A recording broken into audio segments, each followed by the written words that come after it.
Senator Ted Cruz. Welcome, sir. How you doing? Mark, it's good to be with you. Good to be with you. As a judiciary member, let's jump right to Merrick Garland first. We know, I guess we know, he's going to be approved up to a point a president deserves some latitude on the people he names. So and there's been some really good questioning from you, from Ron Johnson, from other folks. Is the idea to say that this person should not be approved, or to simply say, we know he's going to be, but there are some points we want to make. We're not in power in the Senate anymore. We're not in power in the White House anymore. We just want to remind America of the kind of views you're going to get from a Democrat AG. Yeah, it's a good question in terms of what you're trying to do at a hearing. And that's actually something before any hearing, a confirmation hearing, I'll sit down with my staff and ask them that question. What do we want to accomplish? What's the objective here? And it depends on a given nominee what the objective is. You're right with Merrick Garland.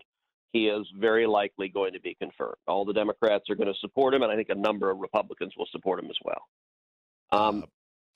Personally, I've got mixed sentiments on Judge Garland's nomination.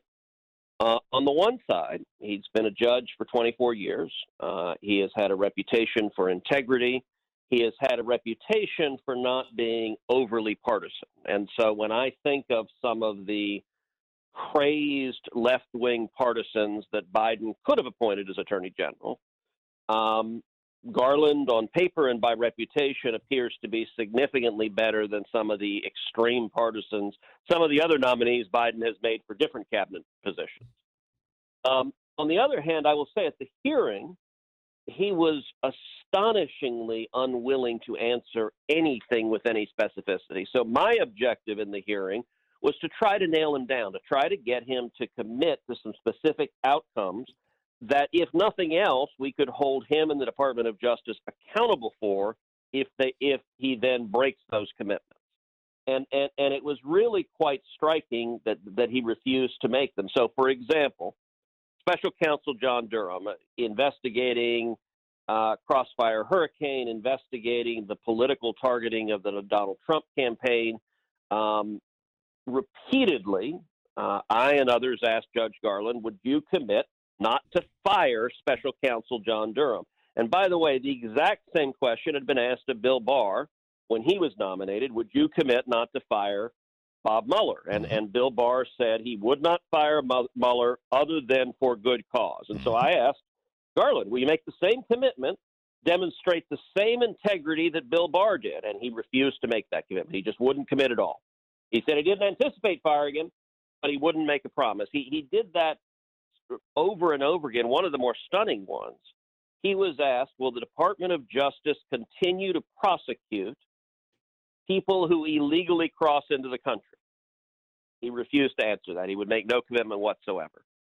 He was asked, were the repeated assaults on the federal courthouse in Portland, where multiple federal law enforcement officers were injured, some very badly, was that terrorism?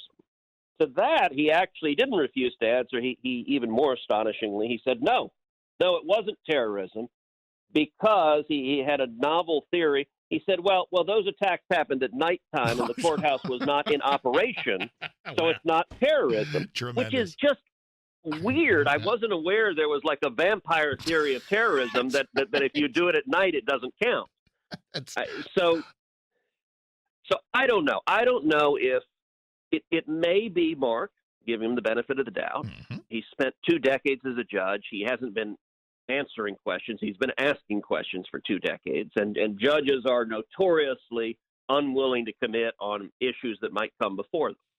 Attorney General is very different from a judicial position. So the best hope is he's not answering these questions just because of his temperament and approach, and he won't be a crazed left-wing activist. But I'll tell you what I'm concerned about is that the people appointed under him will be crazed left-wing activists, and I didn't see anything to indicate that he was going to be willing to rein them in or hold them back from really, really dangerous and problematic policy. I am so glad I asked, because that is exactly the territory I wanted to explore, is that even if he is confirmed, which I'm pretty sure he will be, there will be a record of him having been asked about, the illegality of illegal immigration, the selective attention to certain types of terrorism at the expense of others. And so it struck me as time well spent. About a minute ago, you mentioned judges and their hesitancy to answer questions when things get sticky, when things get political. You've written so much and know so much about the Supreme Court.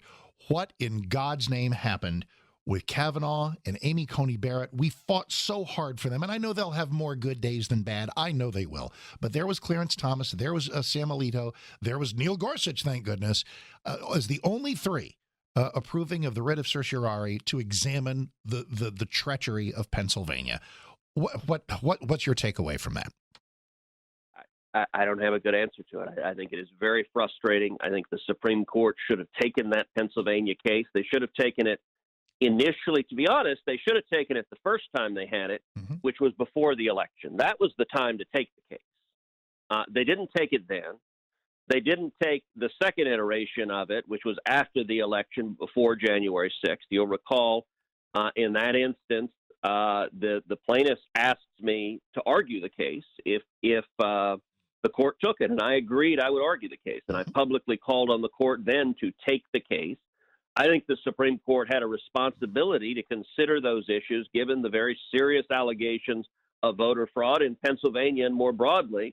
I think it would be in the country's interest and the people's interest to have a greater degree of certainty that those claims are considered on the merits, considered pursuant to rule of law. And so I think it is an unfortunate decision the court has made now multiple times not to take the case. It made people start to think, and they started to call me and write to me, and they said, how in the world, conservative court, my foot, they said, if we can't rely on judges, whether it's John Roberts on Obamacare or the failure to take up Pennsylvania, how in the world can we count on these people to do something as plain as the nose on your face as overturning Roe v. Wade? And Yep. faith is at an ebb. Well, as you know, I just wrote a book a couple of months ago on exactly this topic. The book is called One Vote Away: How a Single Supreme Court Seat Can Change History. And each chapter goes through a different constitutional right, a different fundamental protection of the Bill of Rights. So there's a chapter on free speech. There's a chapter on religious liberty. There's a chapter on the Second Amendment. And I take readers inside, behind the curtain, and tell war stories of litigating some of the biggest landmark cases before the court and what's really going on. And there's the final chapter goes through the history of Supreme Court nominations starting in the 1950s, and it walks through why Republicans have been so staggeringly bad at nominating Supreme Court justices. Democrat presidents bat nearly 1,000. Virtually every one of their nominees vote exactly as the Democrats want them to in almost every single case. Republicans don't even bat 500. We have a terrible record of success. And I walk through the history, and I talk very specifically about Gorsuch and Kavanaugh and Amy Coney Barrett. And actually, no, I don't talk about Amy Coney Barrett because the book came out right before she was nominated. So I talk about Gorsuch and Kavanaugh.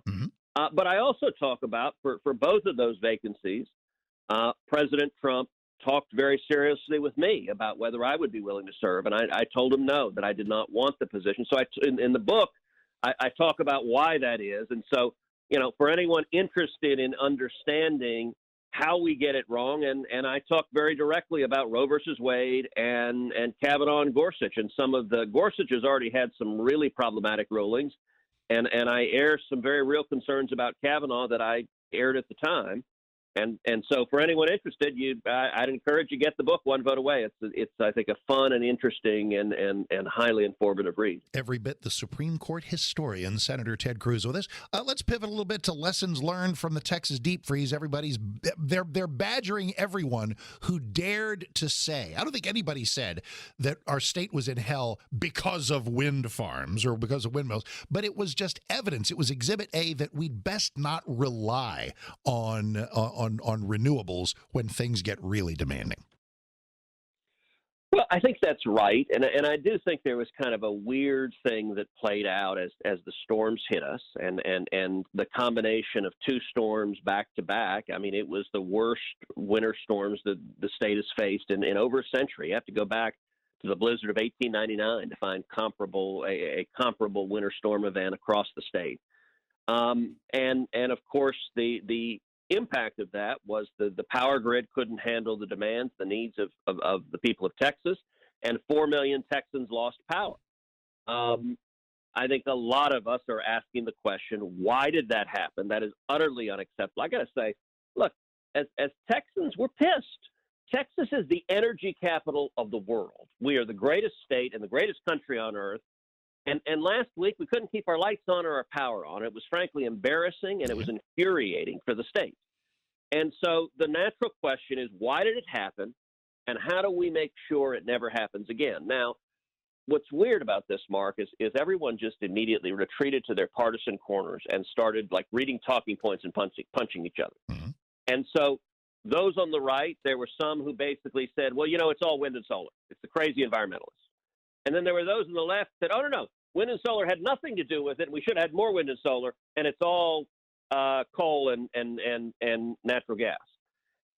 And I frankly think both sides are a little nutty in that. I think what we need to have is a serious examination, an investigation that is fact-based, that is evidence-based, that looks at the different sources of energy and what happened to where supply didn't meet demand. Now, here's some of the facts we know. In a given year, out of our total electrical grid capacity, about 25% of the capacity in the state of Texas is wind-based. Texas leads the nation in wind generation. We're number one. We generate more than California. For all the hot air their politicians spew, Texas still has more wind generation. But here's the problem with wind. It is not consistent and reliable. It's variable. Sometimes the wind blows and sometimes it doesn't. And in the summertime, we get about 25% of our capacity. In the wintertime, that drops to somewhere between 10 and 12%, although it varies literally day by day. On Monday, the first night of the first storm, the wind generation statewide dropped all the way down to 2%. And that was a major factor. The wind turbines froze. That obviously is not good if you're looking for reliable energy during a weather emergency. Likewise, the solar panels were covered with snow and ice.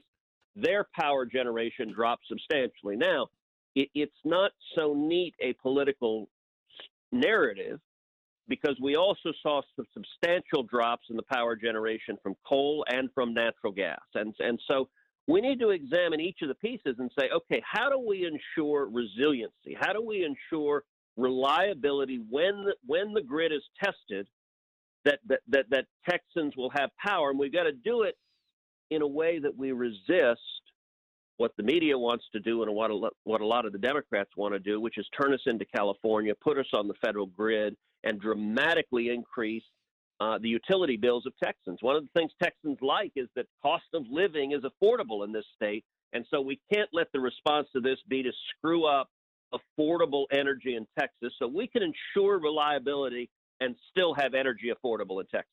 Senator Ted Cruz is here. Here on the show in the last few days, in the midst of all these, I've had the opportunity to address the rank silliness of what we now call Cancun Gate, and I wasn't even going to bring it up.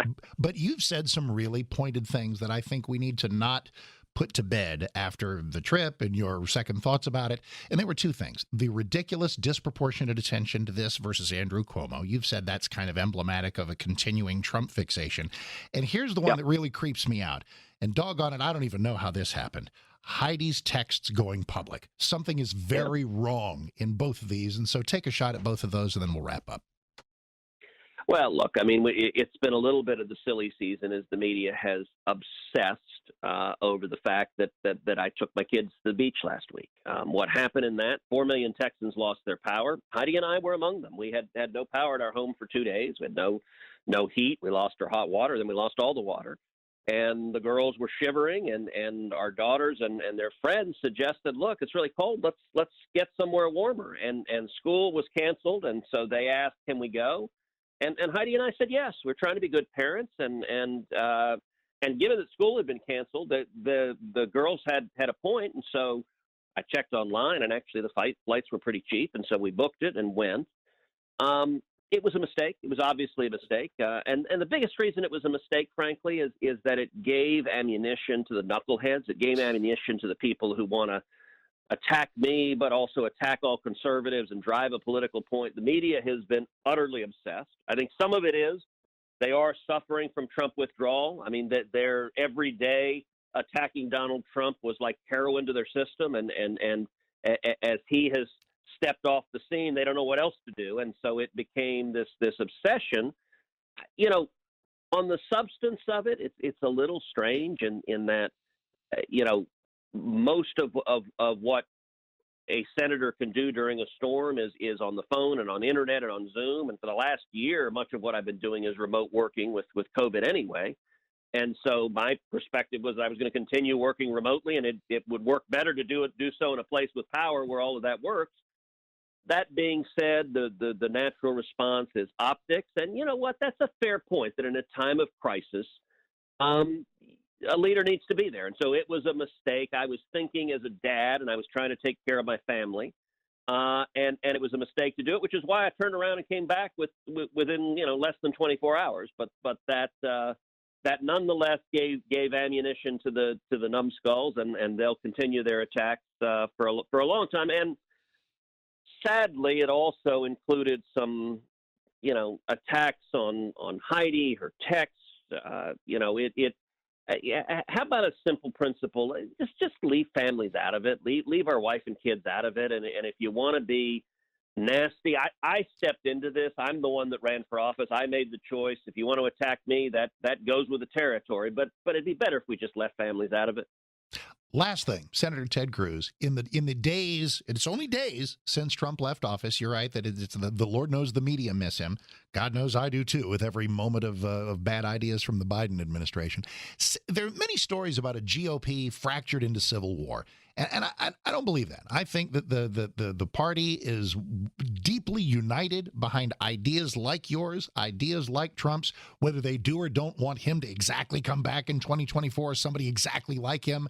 The appeal of people like you, Ron DeSantis, Kristi Noem, shows that this flavor of leadership, this bold, unapologetic conservatism, is still absolutely popular with the base. And yet, and I'm not just your never Trumpers, but I can't explain Liz Cheney. I don't get it. I can't explain or psychoanalyze the 7 Republicans who voted to impeach. There is a sliver of Republican discontent. What's the issue there?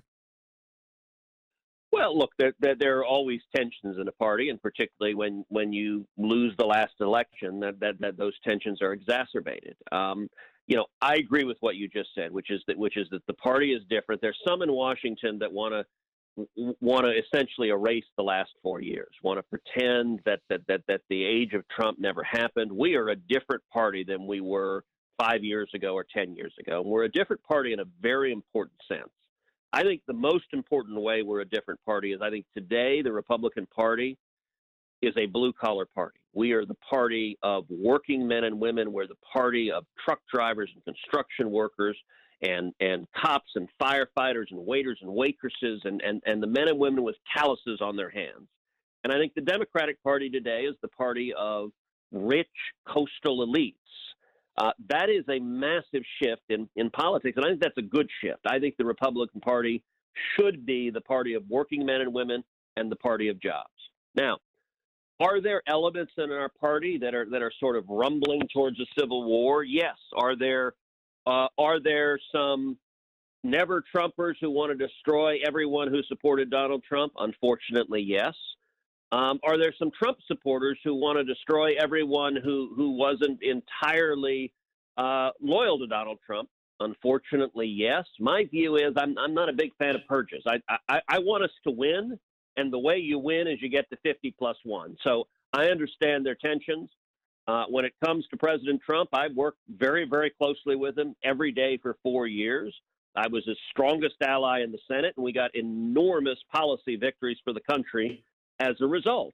I didn't agree with everything he said or did. I didn't agree with everything that he tweeted, but that's all right. I don't agree with everything that my wife or mom or dad does either, and that's fine.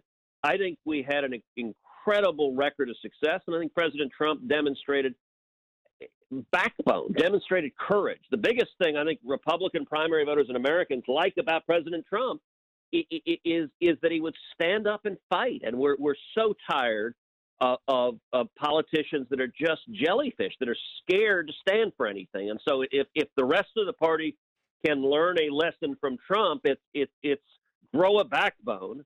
That would be a very good lesson. And so are there going to be growing pains? Are there going to be bumps? Yes. Are there going to be tensions? Yes. But I'll tell you, the Democrats, they have control of everything. They're going to overshoot. They're already going too far. Their policies are going to be a disaster. And the natural pendulum of politics is things will move back in the direction of sanity.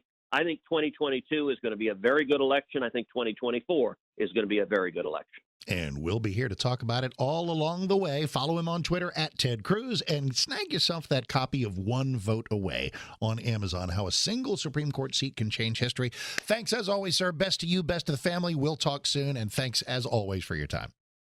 Take care. God bless.